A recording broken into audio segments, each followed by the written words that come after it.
Havia 500 anos atrás, no coração de um continente vasto e misterioso, uma cidade que desafiava a imaginação, uma metrópole de um esplendor tão inimaginável que faria os maiores centros da Europa parecerem meras vilas.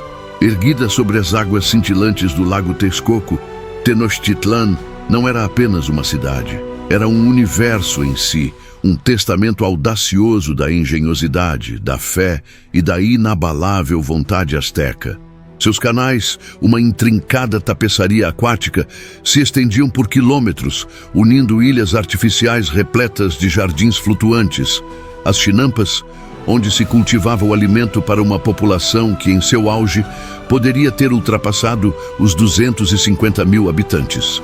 No centro desse império de jade, ouro e obsidiana, elevava-se o Templo Maior, um zigurate colossal, cujas pirâmides gêmeas apontavam para o céu, homenageando Huitzilopochtli, o deus sol da guerra, e Tlaloc, o deus da chuva e da fertilidade. Seus altares, onde o sangue e o coração pulsante eram oferecidos em rituais solenes, eram o epicentro de uma fé que governava cada aspecto da vida asteca.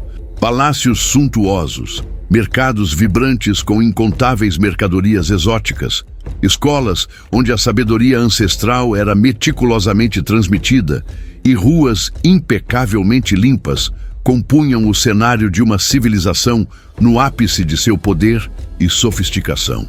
Tenochtitlan era uma joia lapidada pela história, um farol de uma cultura tão rica em arte, astronomia e engenharia que superava em muitos aspectos o mundo que se atreveria a invadi-la. Seus poetas cantavam a beleza das flores e a transitoriedade da vida.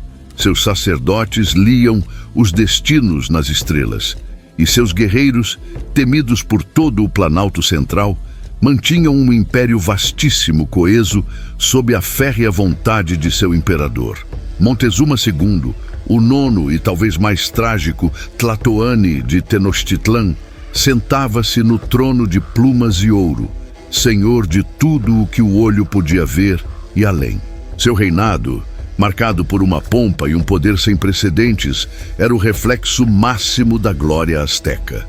Ele vivia em um palácio de centenas de aposentos, cercado por um zoológico particular com todas as feras da Mesoamérica, aviários com pássaros de penas raras e jardins botânicos que exibiam a flora de todo o império. Seu poder era absoluto, seu conhecimento vasto, e seu povo, embora governado com uma mão firme que exigia tributos pesados de centenas de povos subjugados, prosperava sob a égide de uma sociedade altamente organizada. Contudo, sob essa fachada de opulência e controle, fissuras começavam a surgir. O descontentamento borbulhava entre as nações vassalas, e o ódio dos tlaxcaltecas, um povo montanhês vizinho, pela hegemonia asteca, era tão profundo e antigo quanto as próprias montanhas que os abrigavam. Era uma ferida aberta, esperando ser explorada, uma fraqueza interna que Montezuma, em sua majestade, talvez não pudesse ou não quisesse reconhecer em sua totalidade. Enquanto Tenochtitlan respirava sua própria magnificência, imbuída de rituais e glórias seculares, uma sombra inominável se arrastava do leste, sobre as águas que eles sequer sabiam existir. Em 1519, um homem de pele pálida e olhar faminto desembarcou nas praias do que hoje conhecemos como México. Hernán Cortés não era um conquistador comum. Era um arquiteto da desgraça, um homem movido por uma ambição voraz, uma fé implacável e uma sede insaciável por ouro e glória que faria com quebrar quaisquer tabus ou fronteiras morais. Sua força, a princípio, era ridiculamente pequena. 508 soldados a pé, 16 cavalos, 13 arcabuzes e apenas 14 peças de artilharia, um contingente insignificante em comparação com as legiões astecas. No entanto, esses poucos homens carregavam consigo não apenas armas de ferro e uma ideologia de dominação, mas também as sementes de uma catástrofe biológica que selaria o destino de um continente inteiro. O olhar de Cortés, Quando ele finalmente ouviu os relatos do fabuloso império no centro do lago, não era de admiração, mas de pura cobiça, a visão predatória de um lobo faminto avistando sua presa. Este era o encontro do Apocalipse, a colisão inevitável de dois mundos, duas visões de existência que resultaria não apenas em um confronto militar, mas na aniquilação cultural de uma civilização. Não foi, como muitos pensam, a superioridade das armas espanholas ou a bravura de um punhado de aventureiros a única força a derrubar milhões de astecas e um império que durava quase 200 anos. Esta é a história de um inferno muito mais complexo, uma tragédia humana onde o terror psicológico se misturou à brutalidade da conquista. A verdadeira destruição de Tenochtitlan e de seu povo não se deu apenas pelas espadas ou pelos canhões europeus. Ela foi tecida por um trio infernal de algozes invisíveis e implacáveis. O terror invisível da varíola, uma doença que se espalharia como fogo selvagem por um povo sem imunidade, dizimando famílias e lideranças. A fome, um cerco silencioso e devastador que dobraria os mais valentes guerreiros. E a traição, a exploração astuta das profundas divisões internas e dos ódios acumulados por gerações entre os povos nativos, transformando vizinhos em algozes. Este documentário irá mergulhar nas profundezas dessa catástrofe, revelando como esses elementos se combinaram para desmantelar não apenas uma cidade, mas um modo de vida, um legado, e como a queda de Tenochtitlan se tornou o epitáfio para um mundo que jamais se recuperaria. Prepare-se para testemunhar o inferno da conquista. Imersa nas águas azul esverdeadas do vasto lago Texcoco, erguia-se uma das mais espetaculares metrópoles que o mundo já havia testemunhado. Tenochtitlan não era apenas uma cidade, era um milagre de engenharia e uma joia urbana, uma verdadeira Veneza do Novo Mundo, nascida da argúcia e da resiliência de um povo que soube domar a natureza para forjar um império. Em seu auge, por volta do ano de 1519, quando os primeiros olhos estrangeiros se fixaram em sua grandeza, Tenochtitlan abrigava talvez 200.000 almas, rivalizando em tamanho e complexidade com as maiores cidades da Europa daquela época, como Paris ou Veneza. Seus habitantes, os mexicas, mais conhecidos como astecas, construíram a cidade sobre um emaranhado de ilhas, conectando-as à terra firme por meio de 4 imponentes calçadas que se estendiam por quilômetros. Essas vias não eram meros caminhos, eram corredores vitais, pontilhados por pontes levadiças que permitiam a passagem de canoas e barcos pelo intrincado sistema de canais que permeava a cidade. A água, elemento fundamental de sua existência, era controlada por diques e comportas, protegendo a urbe de inundações e da salinidade do lago. A água doce e cristalina era trazida por gigantescos aquedutos de pedra, como o de Chapultepec, que serpenteava por quase 5 quilômetros até as fontes públicas e os palácios. No coração pulsante de Tenochtitlan, elevava-se o Templo Maior, a Casa das Águias e dos Jaguares, uma pirâmide colossal de quase 60 metros de altura, cujas 2 escadarias íngremes levavam a santuários gêmeos dedicados a Tlaloc, o deus da chuva e da fertilidade, e a Huitzilopochtli, o feroz deus do sol e da guerra. Era ali que o sangue dos sacrifícios fluía, alimentando, na crença asteca, os deuses e o próprio cosmos, garantindo a continuidade do sol, da chuva e das colheitas. Ao redor do Templo Maior, estendia-se o recinto sagrado, um complexo de mais de 78 estruturas menores, incluindo templos, escolas para nobres e palácios, todos adornados com rica arte, esculturas e a vibrante policromia de uma cultura florescente. A vida em Tenochtitlan era um mosaico de cores, sons e aromas. Os mercados, especialmente o vasto mercado de Tlatelolco, eram centros comerciais vibrantes, onde se trocava de tudo: cacau, algodão, ouro, prata, jade, peles de animais exóticos, plumas iridescentes de quetzal, cerâmica finíssima, alimentos frescos e escravos. Milhares de pessoas circulavam diariamente por suas bancas, negociando com moedas de cacau e penas, sob a vigilância de juízes que asseguravam a justiça nas transações. Os jardins flutuantes, as chinampas, eram um testemunho da engenhosidade asteca, transformando pântanos em férteis campos de cultivo, produzindo uma abundância de milho, feijão, abóbora e flores que alimentava a vastidão da população. No pináculo dessa sociedade piramidal estava o imperador, o Tlatoani, que significa aquele que fala.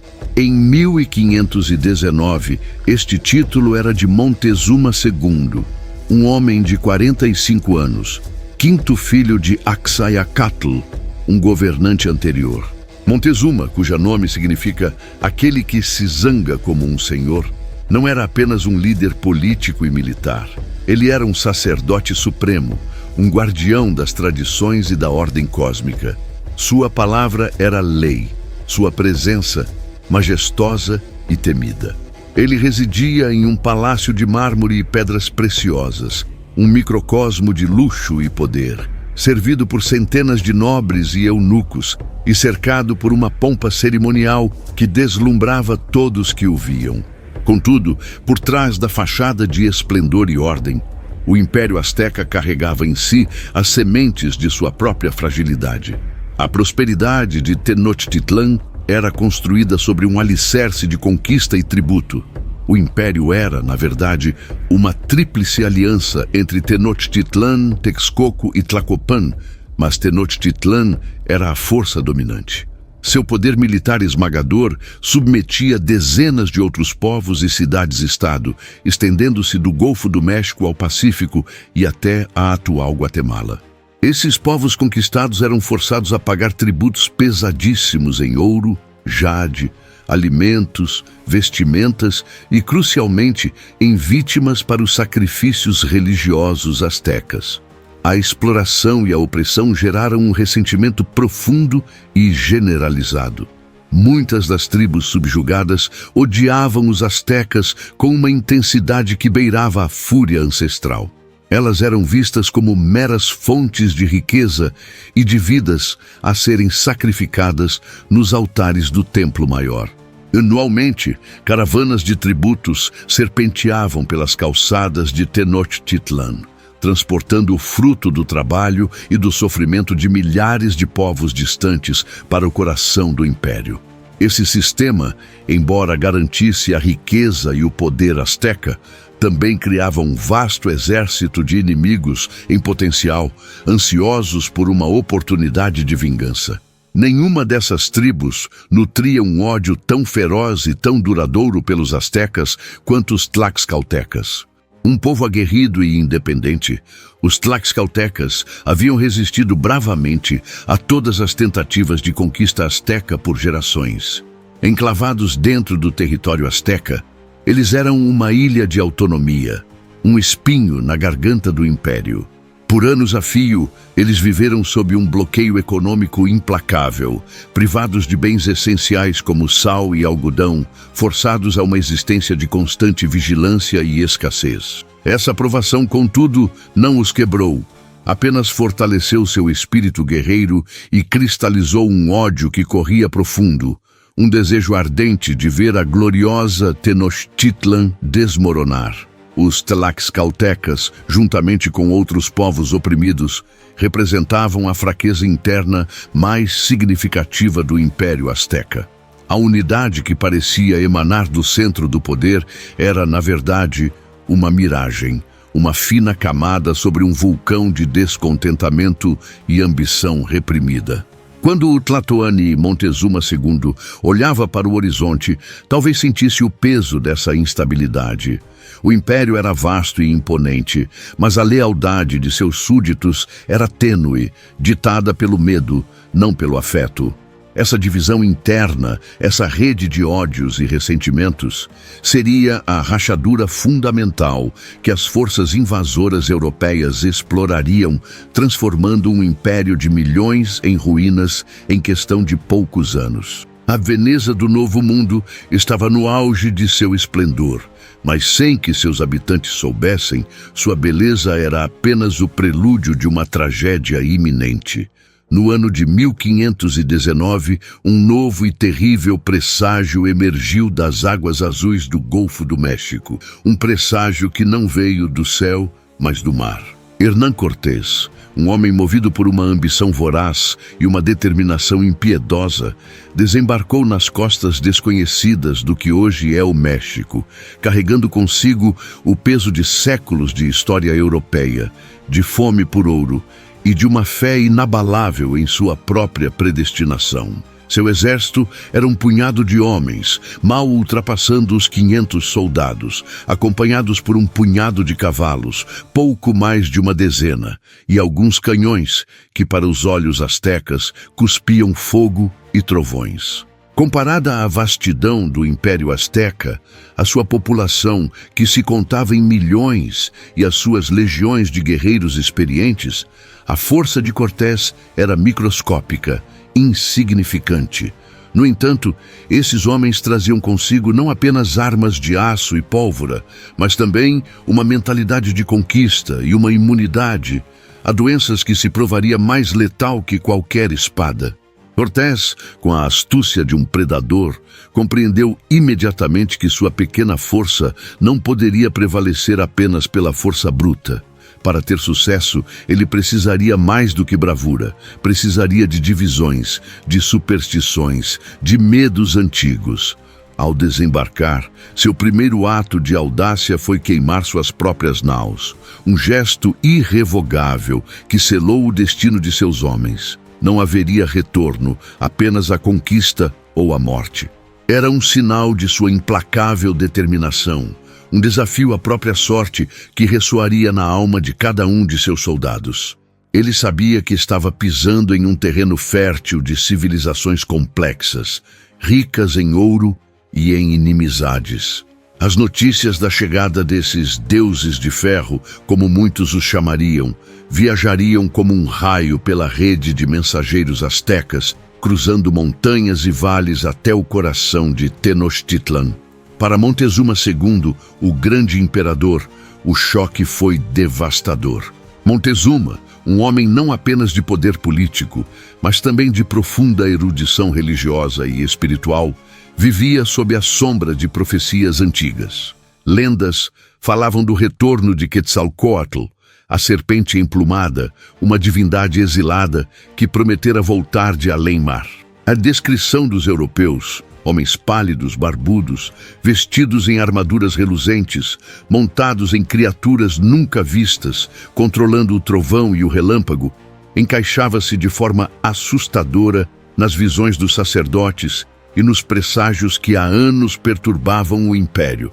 Cometas, inundações, incêndios inexplicáveis e vozes fantasmagóricas foram interpretados como sinais de que o fim dos tempos astecas estava próximo, ou que uma nova era estava para nascer sob o signo de Quetzalcóatl.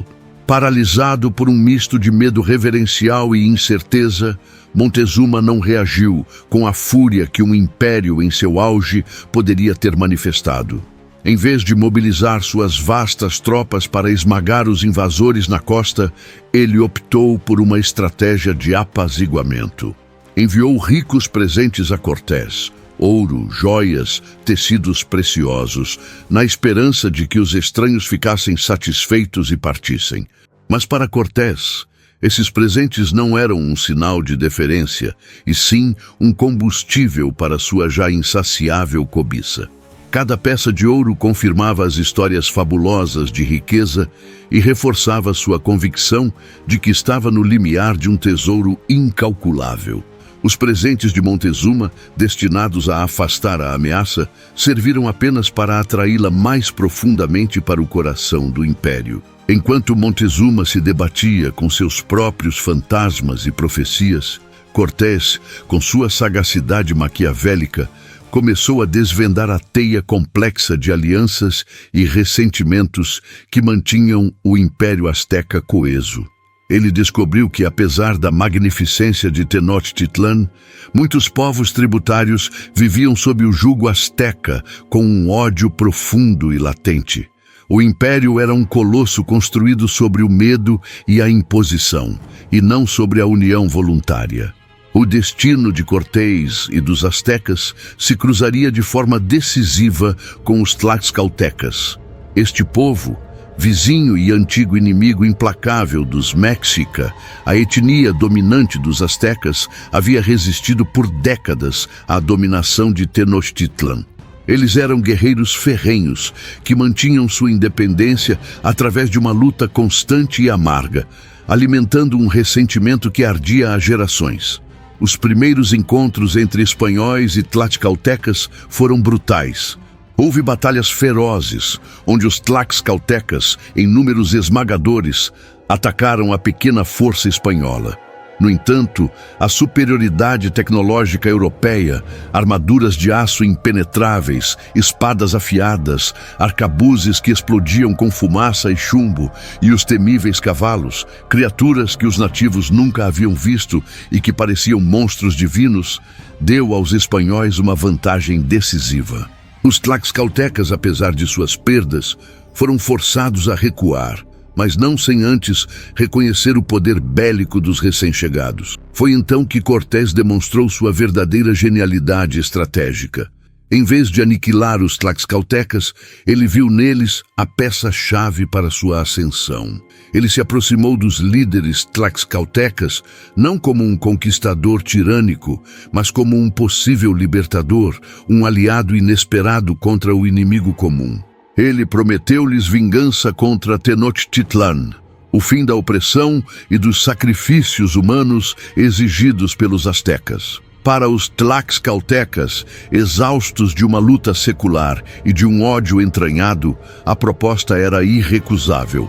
Era a oportunidade perfeita para derrubar o poder asteca, o império que os havia oprimido por tanto tempo. Assim, forjou-se a Aliança Cruel. Os 500 soldados de Cortés, juntamente com alguns milhares de outros nativos que se uniram a ele ao longo do caminho, foram reforçados por dezenas de milhares de guerreiros tlaxcaltecas, sedentos por vingança. Essa aliança não foi uma questão de lealdade a Cortés, mas uma união pragmática de interesses. Os espanhóis forneciam a tecnologia e a liderança militar, enquanto os tlaxcaltecas forneciam a força numérica esmagadora e o conhecimento íntimo do terreno e das táticas astecas. Era uma força híbrida e devastadora, pronta para marchar sobre o coração do império. Com o apoio inestimável dos tlaxcaltecas, Cortés e sua agora considerável hoste marcharam em direção a Tenochtitlan. No caminho, a cidade de Cholula, uma importante aliada asteca, foi palco de um massacre brutal, um aviso sangrento sobre o que esperava aqueles que ousassem se opor ao avanço dos deuses de ferro e seus aliados nativos. A notícia desse horror se espalhou, solidificando ainda mais o terror e a paralisia entre os povos indígenas. A cada passo, o exército da aliança crescia, inchado por outros grupos que viam a oportunidade de se livrar do jugo asteca ou que simplesmente temiam a ira dos invasores. Aquele que havia chegado com um punhado de homens agora liderava uma verdadeira avalanche humana, impulsionada pelo ouro, pela fé cega e pelo ódio milenar. O esplendor de Tenochtitlan estava prestes a colidir com a brutalidade da ambição europeia, mascarada pelo ressentimento nativo. O fim de um mundo estava apenas começando a se desenrolar, e a sua principal ferramenta não seriam apenas as espadas de aço, mas a sagacidade em explorar as feridas abertas de um império dividido. A cidade de Tenochtitlan, uma metrópole de canais cintilantes e templos imponentes, era agora uma jaula de ouro e ferro para o imperador Montezuma, sob a custódia vigilante dos espanhóis. Hernán Cortés, um estrategista implacável, já havia se estabelecido nas entranhas do império, usando o medo e a diplomacia forçada para manter um frágil controle. No entanto, o destino muitas vezes é traçado por eventos inesperados e decisões impulsivas. Notícias alarmantes chegaram aos ouvidos de Cortés. Uma expedição espanhola, liderada por Pánfilo de Narváez e enviada pelo governador de Cuba, Diego Velázquez, havia desembarcado na costa, com ordens de prendê-lo. Cortés, vendo sua conquista em risco, não hesitou.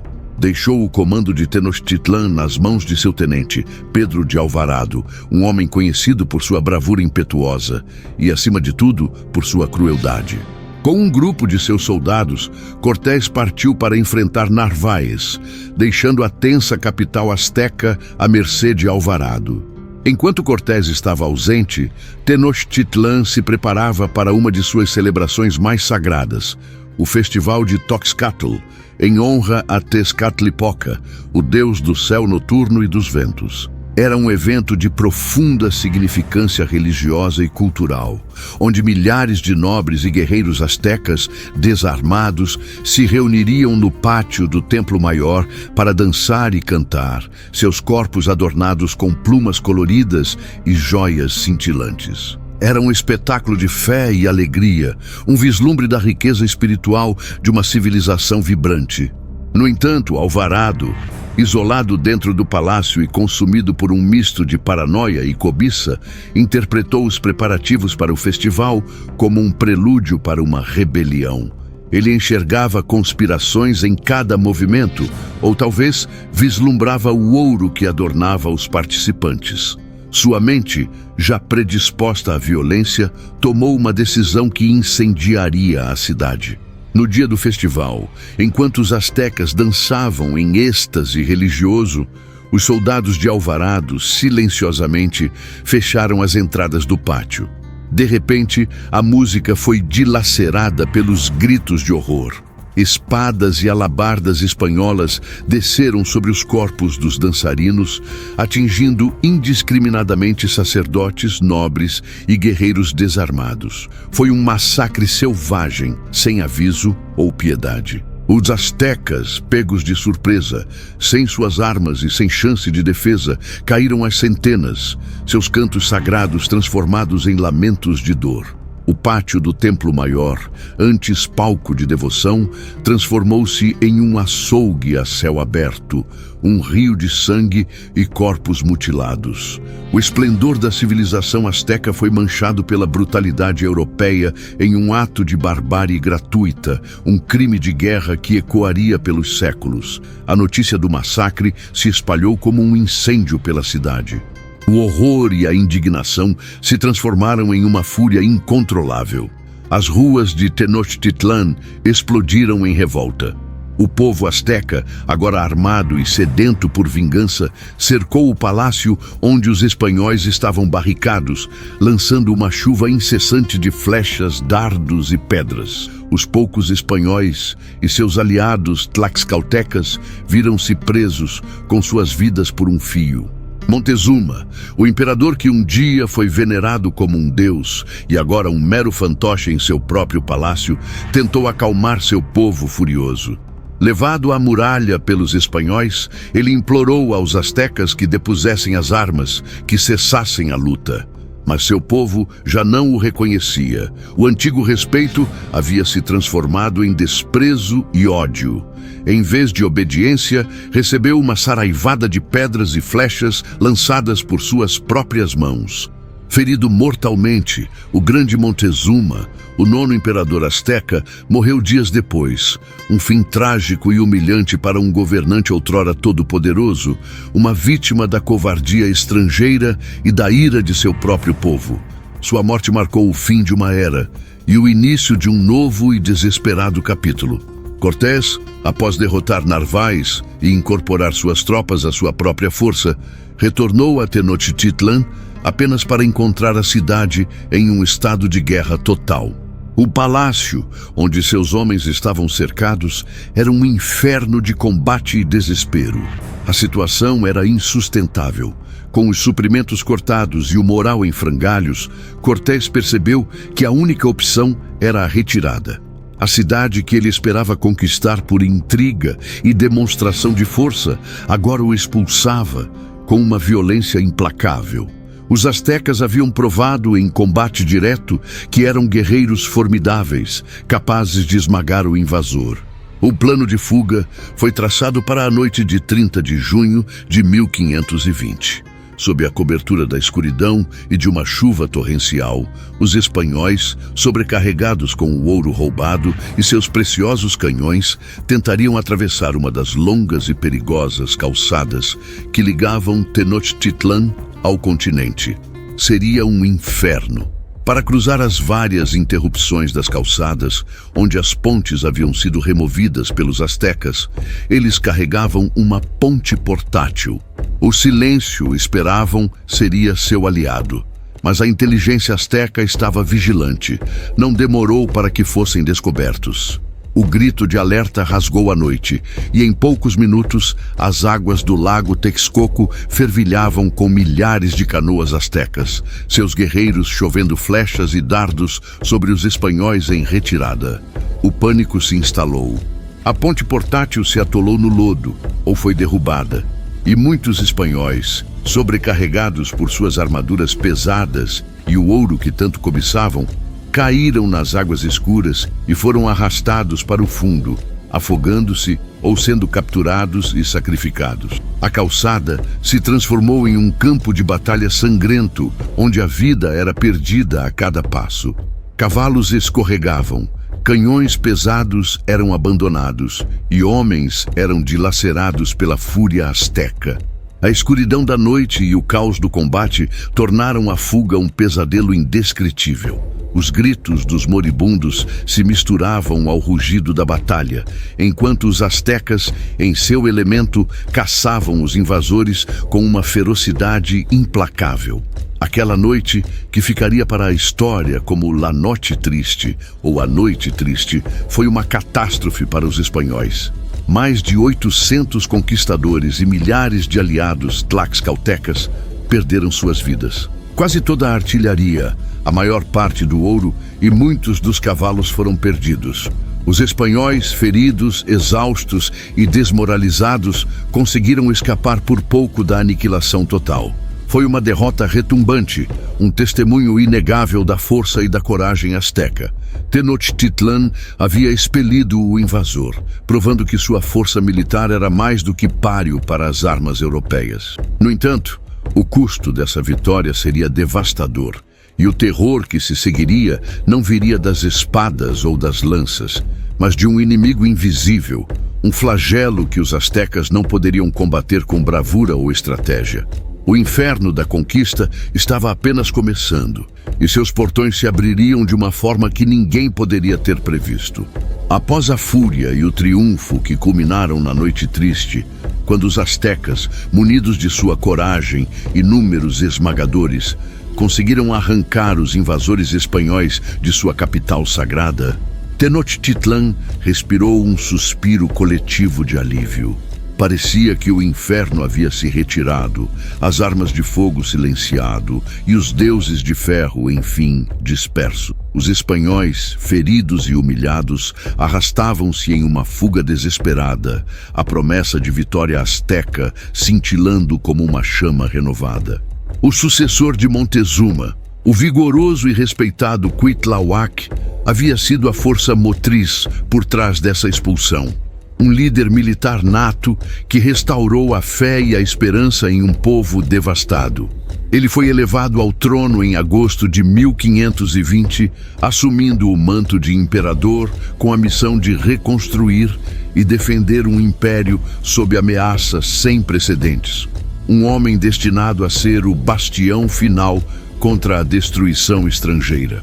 Mas enquanto os espanhóis lambiam suas feridas e planejavam seu inevitável retorno, uma sombra muito mais insidiosa e mortal já havia se espalhado pela magnificente cidade. Um inimigo invisível, silencioso e implacável, que não distinguia guerreiro de camponês, criança de ancião, e que se movia com uma eficiência aterrorizante que nenhuma espada ou arcabuz poderia igualar. Trazida sem saber por um único escravo africano que acompanhava as expedições de Cortés, ou talvez por outros membros de sua comitiva, a varíola havia chegado às Américas. Um presente macabro do velho mundo, para o qual os povos do novo mundo não possuíam qualquer defesa imunológica, uma fragilidade biológica fatal que selaria seu destino.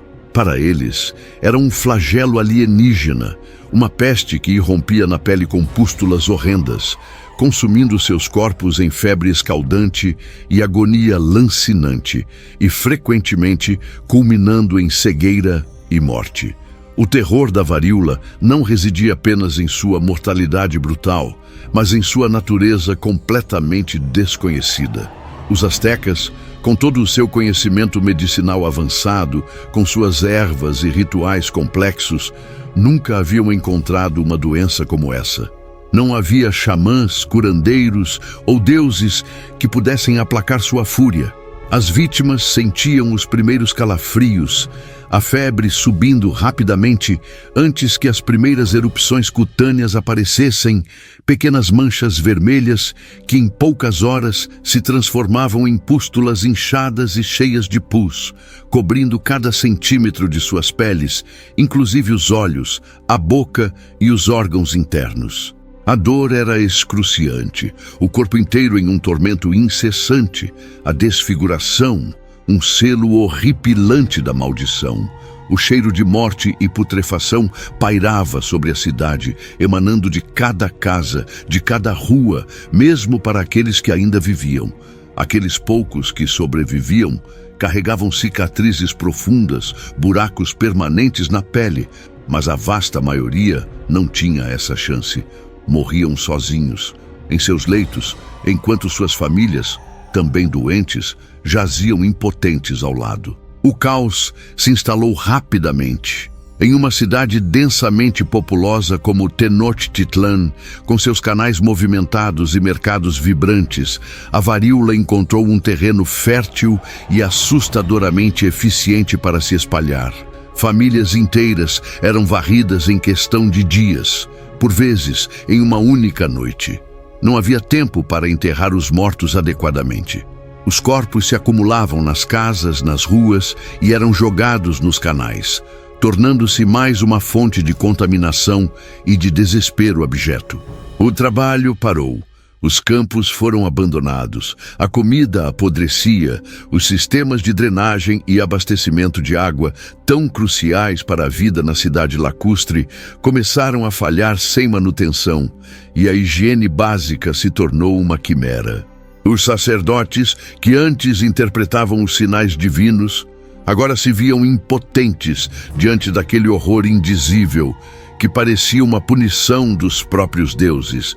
Uma praga enviada pelos céus em retribuição por algum pecado desconhecido ou pela ofensa aos deuses brancos que haviam profanado seus templos. O terror era psicológico, tanto quanto físico.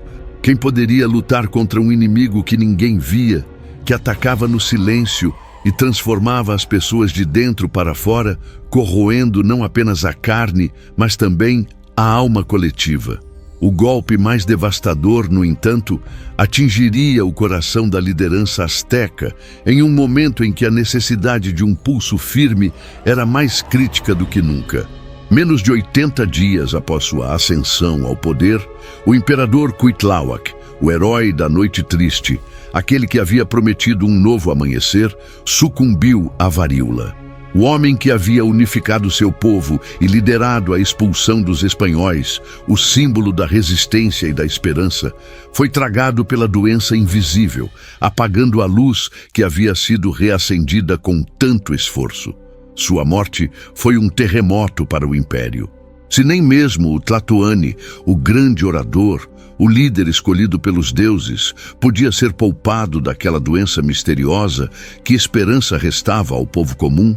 O desespero se aprofundou. A morte de Cuitláhuac deixou um vácuo de poder em um momento de crise máxima. A liderança asteca foi dizimada. Generais experientes, sábios conselheiros, sacerdotes influentes e líderes de bairro caíram um a um para a praga. A estrutura de comando, tão vital para a organização de um império militarista e complexo, desintegrou-se em meio à confusão e ao luto avassalador.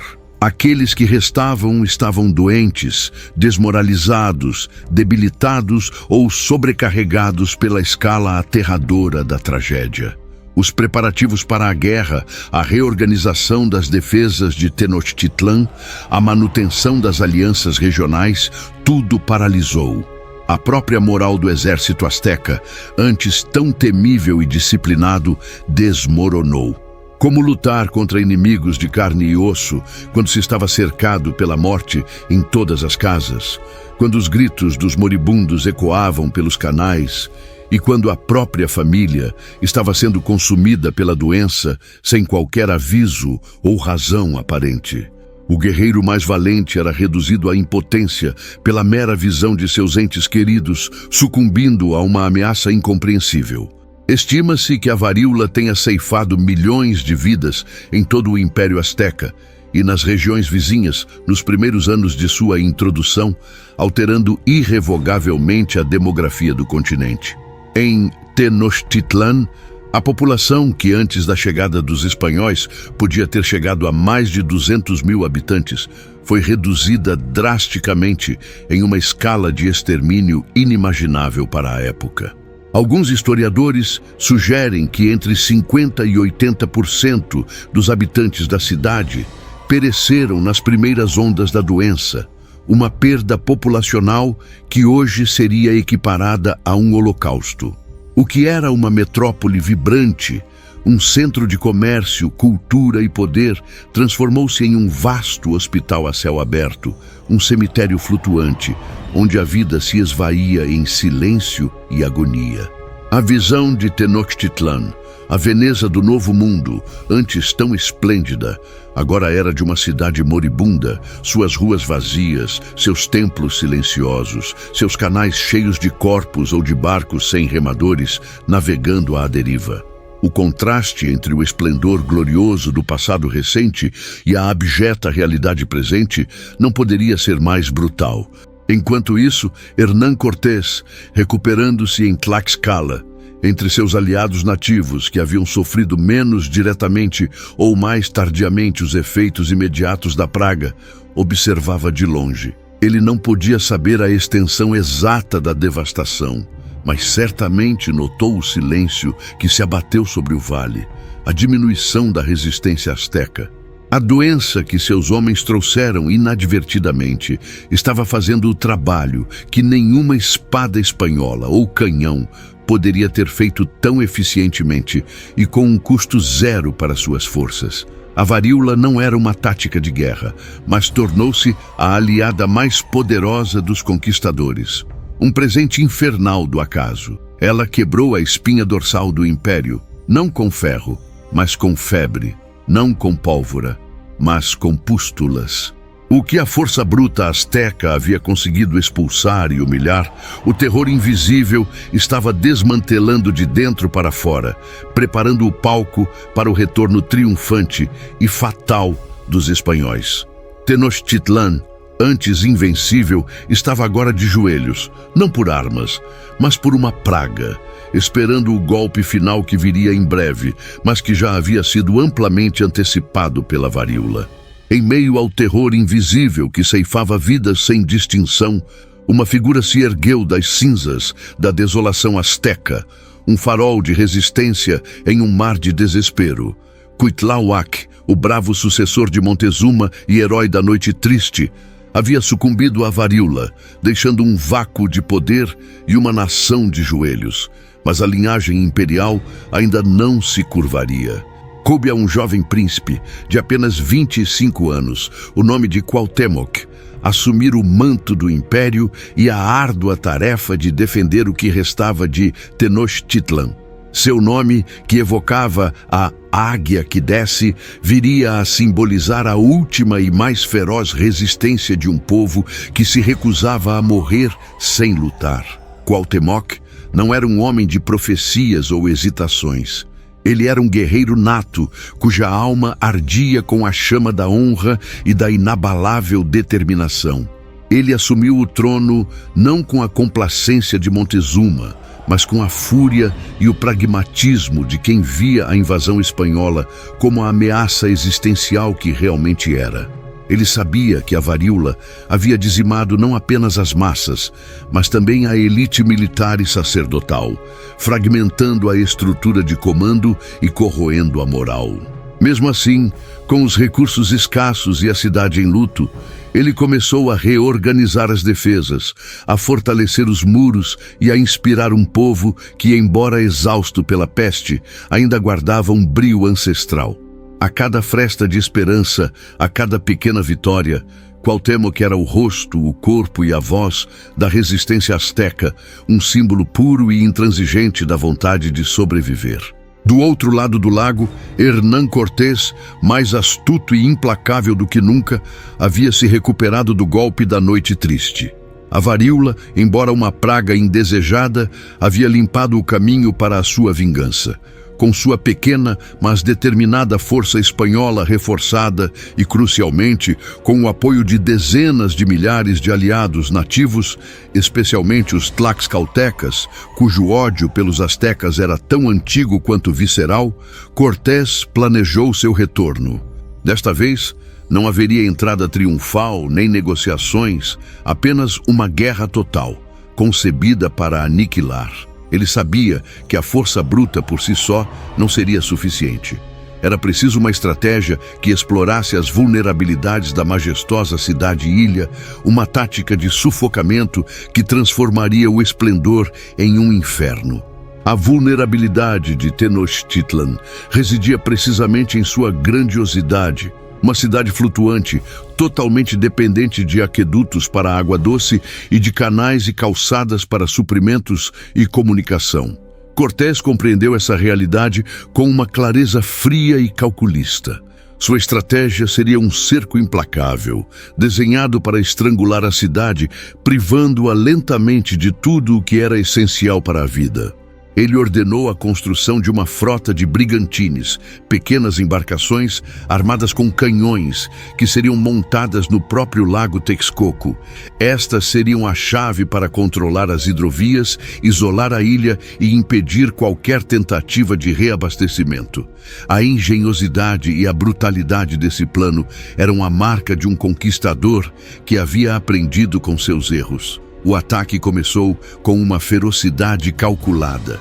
Os brigantines, lançados na vastidão do lago, patrulhavam incansavelmente, afundando canoas astecas e interceptando qualquer tentativa de entrada ou saída da cidade. A capital, antes um vibrante centro de comércio e vida, começou a sentir os primeiros lares do isolamento. Mas o golpe mais devastador veio com a destruição do aqueduto de Chapultepec, a artéria vital que trazia água doce das montanhas para a metrópole. Com o aqueduto cortado, os astecas foram forçados a depender da água salobra do lago, uma fonte que logo se tornaria um vetor de doenças, agravando ainda mais o terror da varíola. A fome, antes uma sombra distante, começou a se materializar como uma realidade cruel. Os espanhóis e seus aliados nativos bloquearam implacavelmente todas as 3 principais calçadas que ligavam Tenochtitlan ao continente. Toneladas de alimentos, antes escoando livremente para os mercados da cidade, pararam de chegar. O milho, os feijões, os abacates, o cacau, tudo o que sustentava a vida de centenas de milhares de pessoas foi interrompido.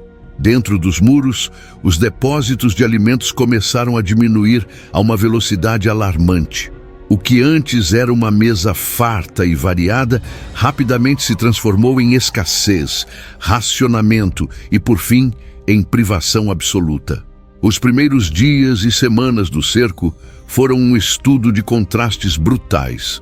Do lado de fora, a máquina de guerra de Cortés, alimentada pela vingança e pela cobiça, apertava seu laço. Do lado de dentro, Cuauhtémoc, com sua determinação inabalável, liderava um povo que via seu mundo se desintegrar. A água doce se tornou um luxo, a comida, uma lembrança. Os gemidos de dor dos enfermos pela varíola agora se misturavam aos gritos de fome das crianças. A cidade, que um dia fora a joia do Novo Mundo, a Veneza Azteca, estava sendo lentamente estrangulada, seu esplendor dando lugar a uma agonia silenciosa, mas profunda. O cerco, que duraria 93 dias, estava apenas começando, e o inferno humano que se desenrolaria superaria qualquer pesadelo. Cuauhtémoc, o último guerreiro, preparava-se para a mais desesperada das defesas, sabendo que cada dia era uma batalha contra a fome, a sede e a morte invisível que espreitava em cada sombra. Quando o cerco apertou os grilhões sobre Tenochtitlan, a Veneza do Novo Mundo começou sua dolorosa transformação em um inferno terrestre, um palco para a mais cruel das tragédias humanas. Os 93 dias subsequentes seriam escritos não com tinta, mas com sangue, lágrimas e o uivo silencioso da fome, gravados para sempre na memória dos poucos que sobreviveram para contar. A metrópole, antes vibrante e opulenta, agora se via estrangulada.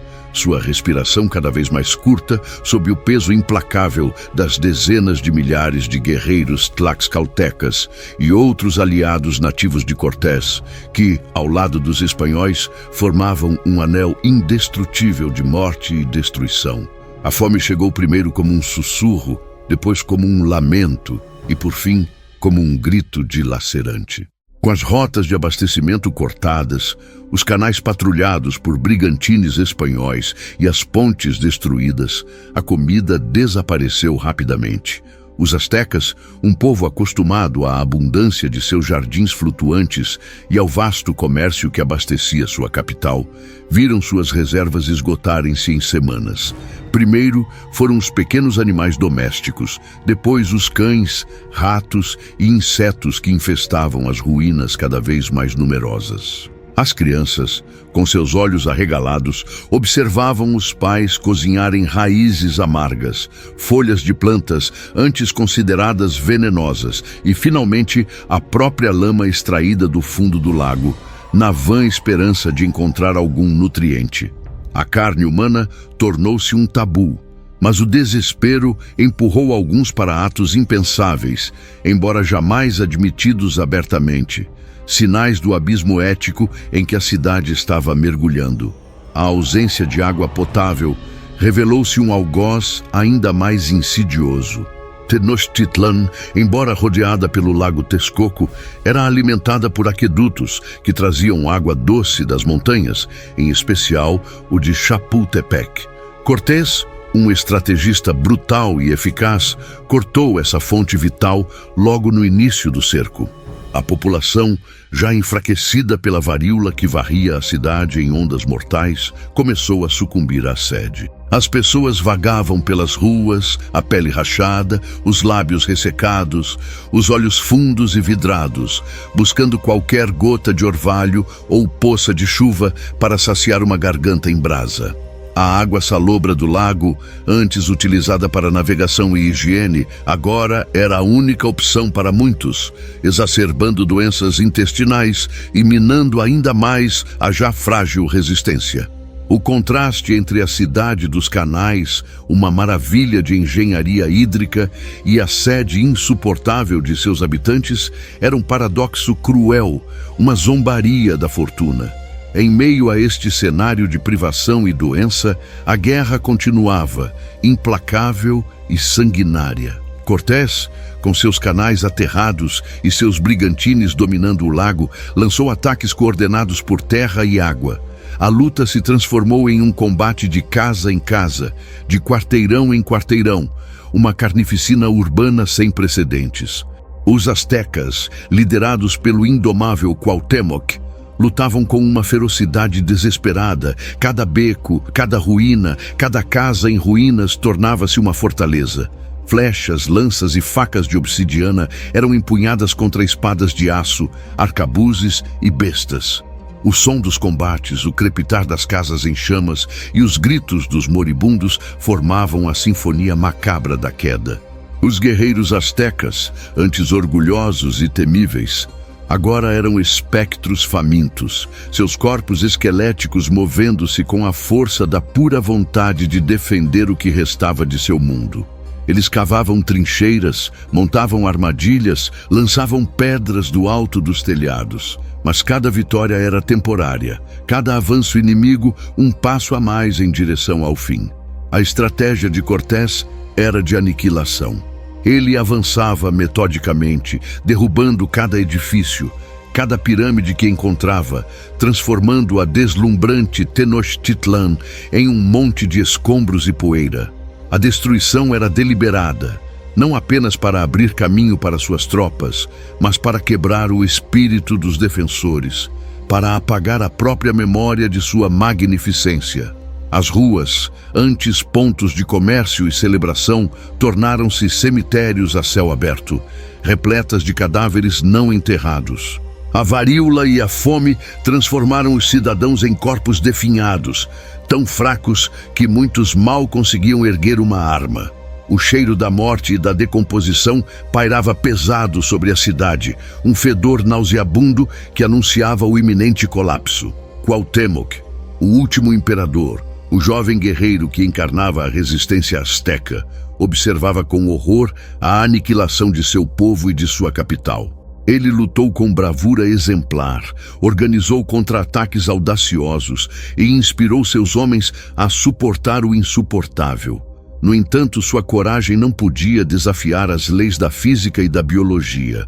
A varíola continuava a ceifar vidas, a fome corroía a carne e o espírito, e a sede transformava a agonia em loucura. Os defensores estavam exaustos, seus corpos traídos por meses de privação e combate incessante. O cansaço era um inimigo tão potente quanto as espadas espanholas, a inanição uma sentença de morte tão certa quanto uma flecha tlaxcalteca. Os astecas, em sua agonia final, não enfrentavam apenas um exército de invasores, mas uma coalizão de pragas e desgraças. A resistência que antes parecia inabalável, a coragem que havia expulsado os espanhóis na noite triste, agora se chocava contra um muro de exaustão absoluta. Os poucos que restavam, amontoados nos últimos redutos da cidade, aguardavam a morte com uma resignação sombria. Não havia esperança de reforços, não havia mais alimento, não havia mais água.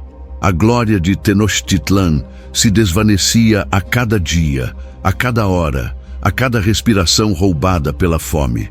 O que restava era apenas um eco de sua antiga grandeza, um canto fúnebre entoado pelos ventos que sopravam sobre os escombros, o lamento de um império morrendo de exaustão e desespero, preparando o palco para a queda final. Após 93 dias de um cerco implacável, onde a varíola e a fome roubaram a dignidade antes mesmo da vida, Tenochtitlan, a joia do novo mundo, respirava seus últimos suspiros. Os canais, outrora vibrantes artérias de comércio e vida, agora eram pântanos pútridos de corpos e desespero. As pirâmides, testemunhas de milênios de glória, assistiam à devastação. Não havia mais água fresca para beber, nem alimento para saciar a dor lancinante no estômago. A cidade, que um dia pulsara com a energia de centenas de milhares de almas, transformou-se em um vasto cemitério a céu aberto, onde os poucos sobreviventes cambaleavam como fantasmas, aguardando um fim que já parecia misericórdia. O ar estava pesado com o cheiro de morte, doença e o fumo incessante dos incêndios que os canhões espanhóis e as catapultas nativas aliadas incessantemente cuspiam sobre a metrópole sitiada. Era agosto de 1521. O calor sufocante e a umidade do lago Texcoco amplificavam o sofrimento, tornando cada instante uma eternidade de agonia.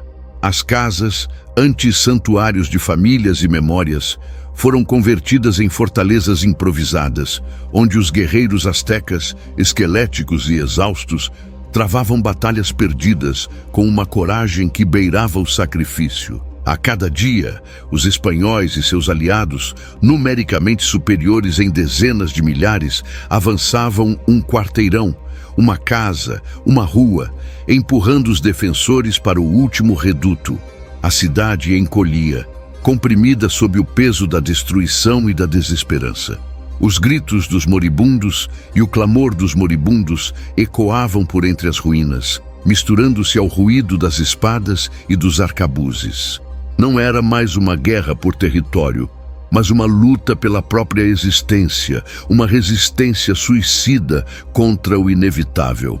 No dia 13 de agosto daquele ano fatídico de 1521, o sol, que os astecas veneravam como seu mais poderoso deus, parecia se recusar a brilhar sobre a tragédia iminente. O último imperador asteca, Cuauhtémoc, o jovem e destemido líder que encarnou a resistência pura e indomável de seu povo, estava encurralado. Ele havia liderado seus guerreiros com bravura, inspirando-os a lutar até o último fôlego, mesmo quando todas as esperanças se desfaziam. No entanto, a realidade brutal do cerco havia esgotado as forças de seu povo e a própria cidade. Não havia mais como sustentar a luta. Naquele dia, tentando escapar em uma canoa para continuar a resistência em outro lugar, Cuauhtémoc foi interceptado e capturado. Sua rendição não foi um ato de covardia, mas a última e mais dolorosa decisão de um imperador que viu seu mundo desabar. Com a sua captura, a resistência asteca finalmente se desfez. O rugido da batalha cessou, substituído por um silêncio pesado, um silêncio de morte e derrota. A Veneza do Novo Mundo, outrora um farol de civilização e esplendor, caiu de joelhos. O que se seguiu à queda da cidade foi um massacre indizível.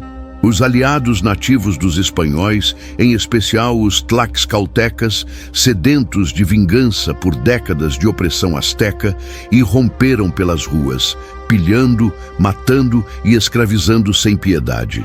O sangue escorria pelos canais, misturando-se com a lama e as lágrimas dos sobreviventes.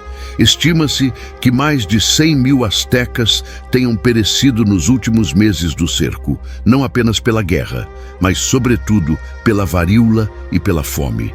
Seus corpos empilhados nas ruas ou flutuando nos canais eram um testemunho mudo da catástrofe humana que se abatera sobre eles. Para Hernán Cortés, a vitória era amarga. A cidade estava em ruínas, a população dizimada, mas o verdadeiro prêmio, o ouro asteca que ele tanto cobiçava, parecia ter desaparecido.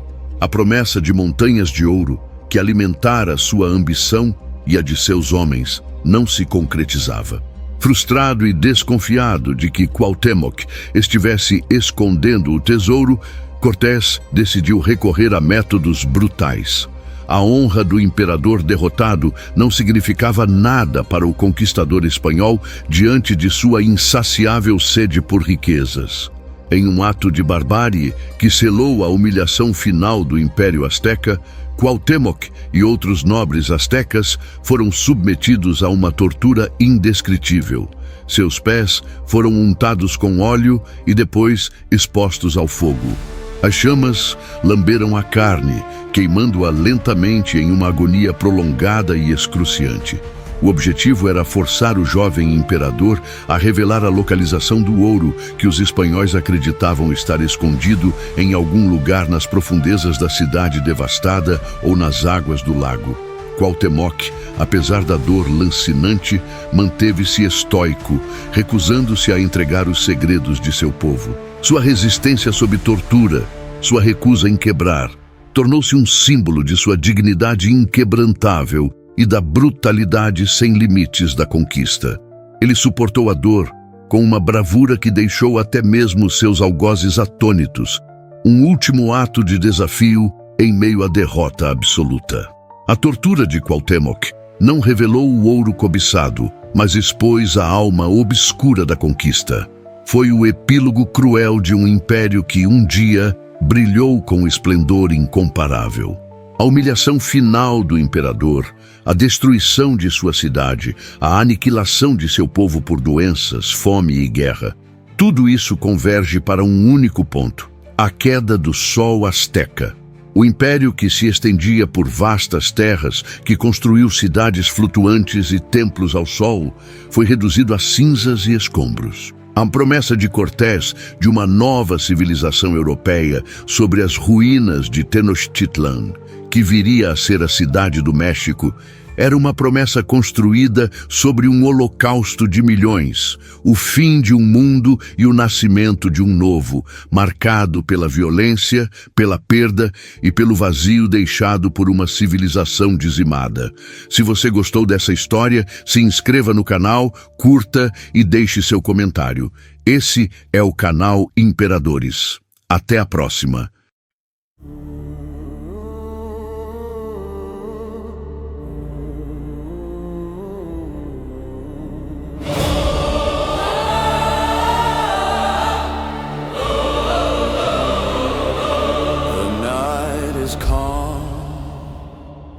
But I feel the war,